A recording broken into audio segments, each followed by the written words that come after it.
আর্জেন্টিনার খেলোয়াড় তোর প্রিয় হলো কেমনে বেঈমান? এই মুসলমানের বাচ্চা বল বেটা, এখন দাঁড়ায় বল বেটা, কোন কাফের বেঈমান, কোন খ্রিস্টানের বাচ্চা, কোন ইহুদি, তুই মুসলমানের ঘরে জন্ম নিয়া তোর রক্তে মুসলমান মার রক্ত, তুই কেমনে ওই বেঈমানের মতো সাজলি? এই বেহায়া বল, বেহায়া তোদের যাদের চুলের কুম, বল বেটা এখন দাঁড়া, ওই বেঈমান তোর পছন্দ হলো কেন? তোর রক্ত ইসলাম নাই বেটা, তোর মা মুসলমান না, তোর বাপ মুসলমান না বেটা, তোর দাদা দাদি মুসলমান না, ওরা সব বোকা, তুই চালাক হয়ে গেছ বেটা, তুমি পণ্ডিত হয়ে গেছো। কোন বেঈমানের অংশগ্রহণ করলাম? কেন সাজলা বেঈমানের মতো?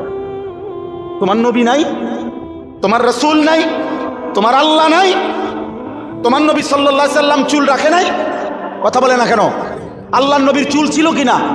নবীজির চুল মোবারক ছিল কিনা? তিনি চুল রাখতেন কিনা? তো তিনি কেমনে সাজলেন? এটা আমার পছন্দ হয় না কেন? নবীর সাহাবী সোয়া লাখের চাইতে বেশি সাহাবী, লক্ষের চাইতে, ওনাদের চুল ছিল না মাথায়?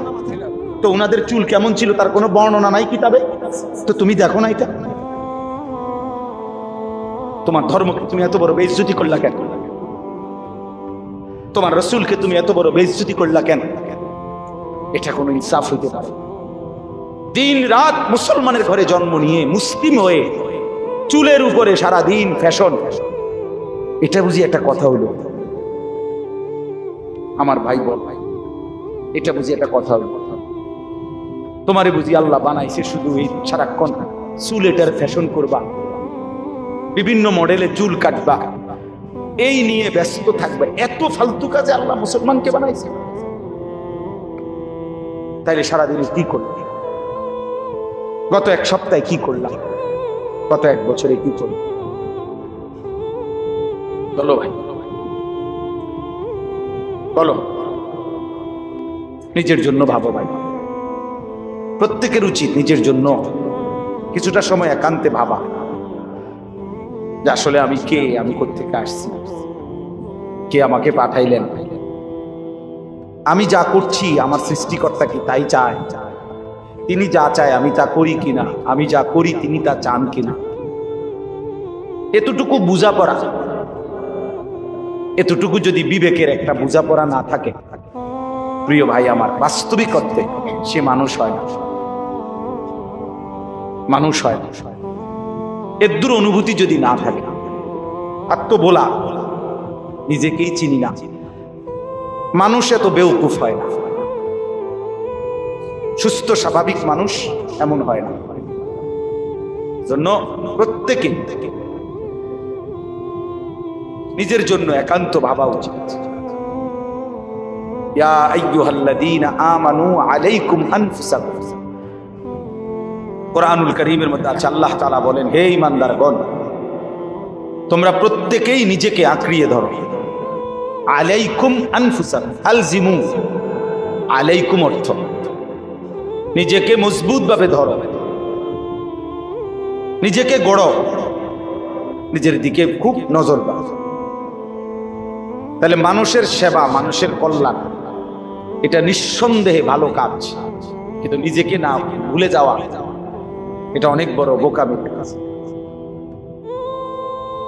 উনি তো মাশাআল্লাহ সর্দার সাহেব, মাতবর সাহেব, বিকাল ৩টা থেকে রাত 10টা পর্যন্ত বিরাট বড় মেল করে দরবার করে এই ৪ হাত রাস্তা অথবা ১ হাত রাস্তা এই বাড়ির বাইর করে দিছে। মাশাআল্লাহ ভালো কাজ করছে, কিন্তু আসরের নামাজও পড়ে নাই, মাগরিবও পড়ে নাই, এশার নামাজও পড়ে নাই। এত ভালো ভালো না, এত ভালো কি আপনারা এত ভালো করতে কইছেন? নিজের নামাজ ভুলে গেলেন, নিজের আখিরাত ভুলে গেলেন, এটা নিঃসন্দেহে বোকামি ছাড়া কিছু। স্ত্রী সন্তানের জন্য, ছেলে মেয়ে বউ বাচ্চার জন্য এই পরিমাণ মাথার ঘাম পায়ে ফেলাইলো, রাত দিন কষ্ট করছে 40 বছর, কিন্তু হালাল না হারাম, জায়েজ না না জায়েজ, এইটার কোনো ধার ধারে নাই। সুদ, কিস্তি, ঘুষ, মিথ্যা, ওজনে কম দেওয়া, ঠকানো, বাটপারি, সিটারি করে সব রকমে মিলাইয়া বিল্ডিং এর কাম শেষ করছে। 30 শতক জায়গা দিয়ে একটা বাড়ি করছে এবং উত্তর দিচ্ছে, নিজে নিজে বলে যে সংসারের জন্য জীবনটা শেষ করছে। এমন জীবন আমাদের শেষ করতে আল্লাহ বলে নাই, ইসলাম বলে নাই, পৃথিবীর কেউ বলে নাই।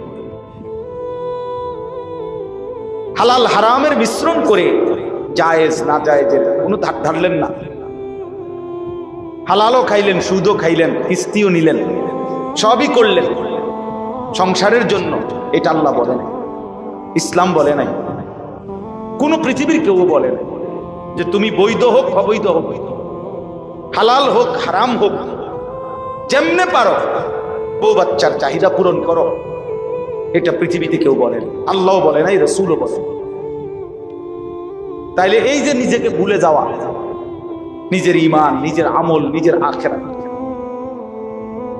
20,000 টাকার একটা চাকরি করে, 18,000 টাকার একটা চাকরি করে, এই সামান্য কদ্দুর চাকরির জন্য জোহরের নামাজ পড়ে না, আসরের নামাজ পড়ে না, সামান্য একটা চা দোকানদারি করে, একটা অটো চালায়। আহা মুসলমান, এই সামান্য কদ্দুরের জন্য এক ওয়াক্ত নামাজ পড়ে না, কিন্তু উত্তর দিতেছে যে এই কষ্ট করতেছি, রোদে পুড়তেছি, গামে ভিজতেছি, বৃষ্টিতে ভিজতেছি হুজুর সংসারের জন্য, বউ বাচ্চা। কিন্তু নিজের সেজদা, নিজের আখিরাতের কোনো খবর নাই। নিঃসন্দেহে এই লোক আহাম্মক আর বোকা ছাড়া আর কিচ্ছু। তুমি বেওকুফ বেটা, আহাম্মক। তুমি নিজেকে ভুললা কেন? আল্লাহ তাআলা বলছে আলাইকুম আনফুসাকুম আলজিমু আনফুসাকুম। ঈমানদার মুমিন নিজেকে মজবুত ভাবে ধরো। ইয়া আইয়ুহাল্লাযীনা আমানু কু আনফুসাকুম ওয়া আহলিকুম নারা। আল্লাহ বলছে হে ঈমানদার, নিজেকে জাহান্নামের আগুন থেকে বাঁচাও এবং পরিবারের সদস্যদেরকে জাহান্নামের আগুন থেকে বাঁচাও। দেখেন আল্লাহ আলাদা করে বলছে, পরিবারের সদস্যদেরকে জাহান্নামের আগুন থেকে বাঁচাও, সেটাও বলছে। আবার আলাদা বলছে নিজেকে জাহান্নামের আগুন থেকে বাঁচাও, কু আনফুসাকুম। আগে এটা বলছে। অর্থ কি? অর্থ হইল জীবন চলার পথে যদি কখনো এমন হয় যে স্ত্রী সন্তানও আর আল্লাহকে মানে না, নামাজ পড়ে না, সেজদা দেয় না, হাজার চেষ্টার পরেও, হাজার বলার পরেও ঘরের মানুষগুলো আর আল্লাহ খুদা আখিরাত মানে না, আল্লাহ বলতে চাচ্ছে বান্দা তখনও মোমেন তুমি নিজের একা হলেও নিজের জাহান্নামের আগুন থেকে বাঁচো।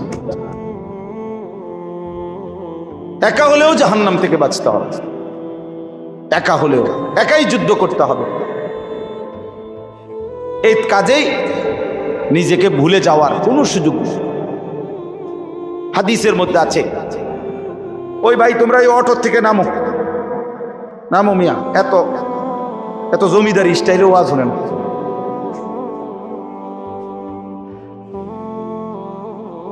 জি, তাইলে এটা জরুরি। হযরত হুযাইফা রাদিয়াল্লাহু তাআলা আনহু একজন সাহাবী, হুযাইফা অনেক বড় সাহাবী। তো উনি একদিন নবীজি সাল্লাল্লাহু আলাইহি সাল্লামকে জিজ্ঞেস করে, যাদেরই বসার সুযোগ হয় বউ, বসলে ভালো, বসলে বরকত হয়। যদি একান্ত বৃষ্টির কারণে, কাদার কারণে বসতে নাই পারলা তো ঠিক আছে, তাহলে দাঁড়ায়, নাই তো বসার সুযোগ থাকলে বসে শুনলে বরকত হয়। আল্লাহর কথা বসে শুনলে বরকত হয়, মনোযোগ হয়, দিল জমে।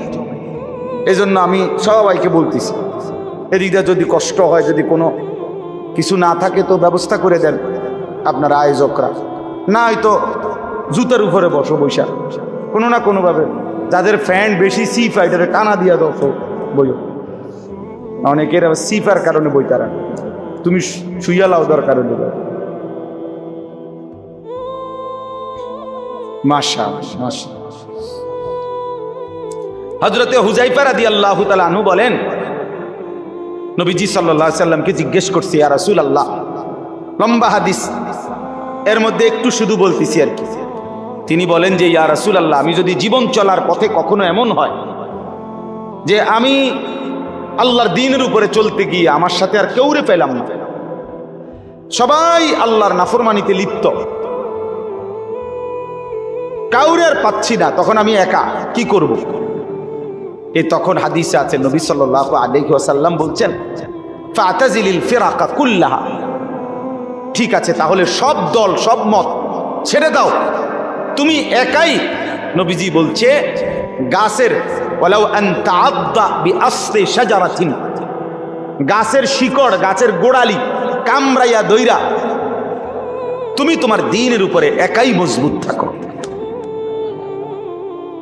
প্রয়োজনে গাছের শিকড় কামড়ায় দাও, আমি একাই, তবু আমি আল্লাহর নাফরমানি করব, আমি আল্লাহর নাফরমানি করব, আমার সাথে আমি আর কাউরে পাইলাম না, তো ঠিক আছে একাই।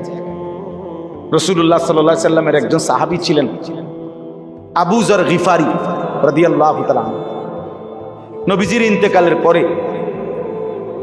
সাহাবাদের জামানায় উনার ব্যক্তিগত একটা মত ছিল, একটা মাসআলায়।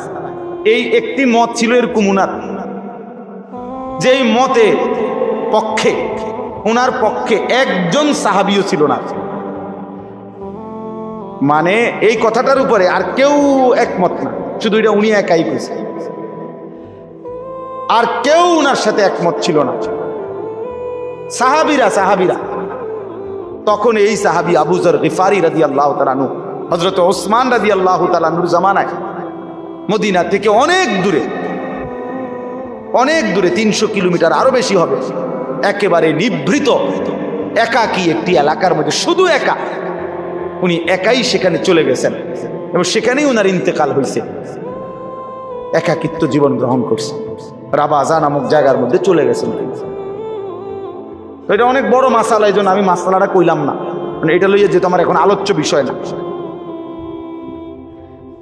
বলার উদ্দেশ্য শুধু এইটা, এক মুমিনের হিম্মত হবে এটা, যে পৃথিবীতে আমি যদি আর কেউ না এটা দরকার নাই আপনাকে, মানে এটা প্রয়োজনীয় না, আপনাদের বুঝার বিষয় না, আর খেয়াল লাগে কইলাম। তো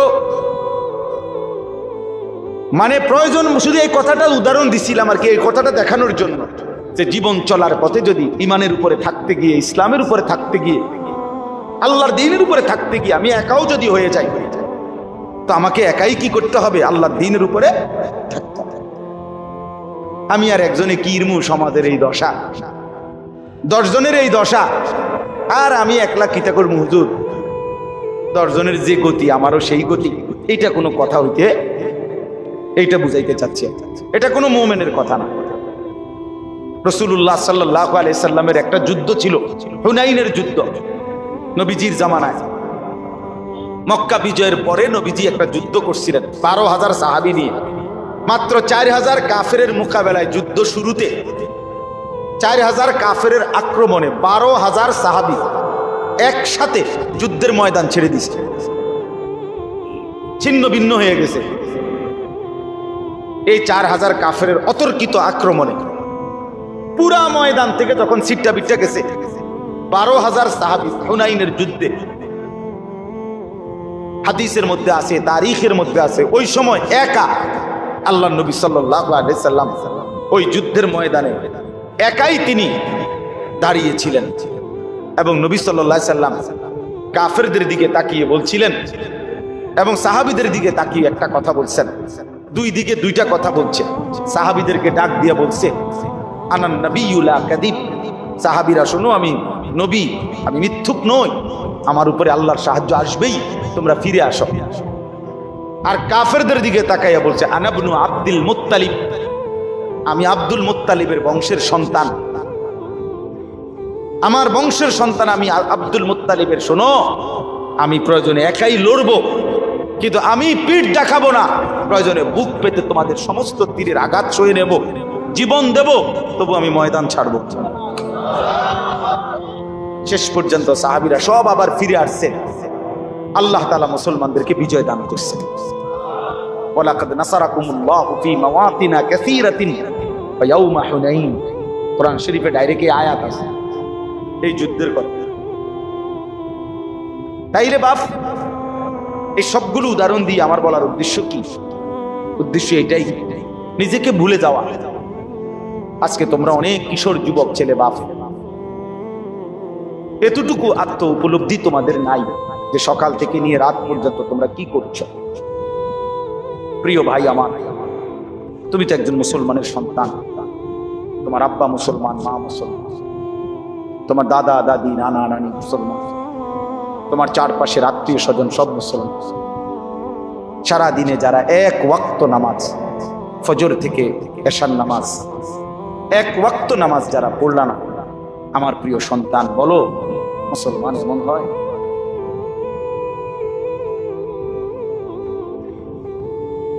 বলো ভাই। রাত অনেক হয়েছে, যেভাবেই হোক, আসলে আমরাও সময়টা আন্দাজ করতে পারি নাই, যার কারণে আমারও টার্গেট ছিল না এত রাত হল। আর এই যে বলছে ভাই দুঃখের কথা, কি আমি আসলে আরো রুম আছিল, ইচ্ছা করলে বইতে আসতো, ভিডিও বইছে না, এটা আমার উপরে ছাপাই দিছে বেশি। যাই হোক, আসলে আমি প্রতিদিন মাদ্রাসার মধ্যে মানুষের আসা যাওয়া, এর ভিতরে দিয়ে যে দূর সম্ভব হয়, জিন্দিগির কোনো আগামাথাও নাই, কোন সময় যে খাই, কোন সময় ঘুমাই, অনেক কিছুই এলোমেলো, আমার ঠিক মতো বুঝাইতারি না অনেক কিছু। ছুটছি তো ছুটছি। তো এই রাত গভীরে আমার প্রিয় ভাই বাবা, বিশেষ করে নওজোয়ান, তোমরা ইনসাফ করো ভাইয়া, ভাবো এতটা আত্মভোলা কেমনে হইলাছে, এক ওয়াক্ত সেজদা দিলা। সারা দিনে রাতে দিন রাত যারা মোবাইলে নারী দেখো, ছবি দেখো, উলঙ্গ দৃশ্য দেখো, দিন রাত এই এক কাজে আছো। প্রিয় ভাই আমার, সন্তান আমার, এক মানুষকে আল্লাহ তাআলা সৃষ্টি করেছেন শুধুই নারীর জন্য।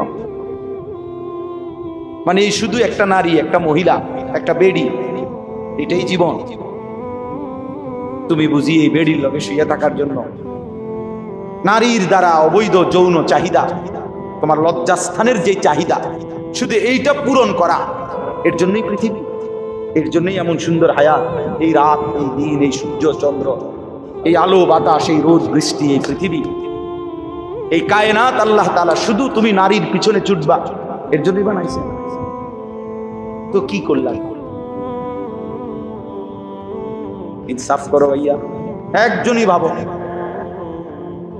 একটা ছেলেই ভাবো, একজনই ভাবো।